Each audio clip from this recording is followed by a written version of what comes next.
আত্মীয় যখন বাড়ি যাবার সময় কিছু দিয়ে যেতে চায়। মানা, আসছি রে আমি। যাস আমাদের বাড়ি তাহলে, কেমন? পিসি কিছু দিতে চাইলে একদম নিবি না। ঠিক আছে মা, নেবো না। এই নে, 100 টাকা রাখ।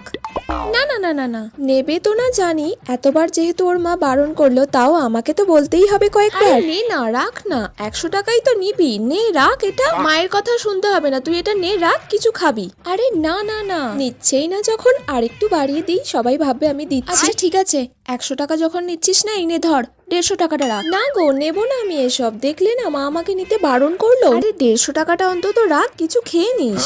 না গো পিসি, নেবো না, মা অনেকবার ধরে বারণ করেছে আমাকে। নিচ্ছেই না যখন আরেকটু বাড়িয়ে বলি, নেবে তো না জানি। আচ্ছা ঠিক আছে, এই নে 200 টাকাটা রাখ। আচ্ছা ঠিক আছে, এতবার করে যখন তুমি বলছো তখন নিচ্ছি, তাও। যা, টাকাটা নিয়ে নিল। আমি তো ভাবলাম নেবে না, তাই তো বাড়িয়ে দিলাম।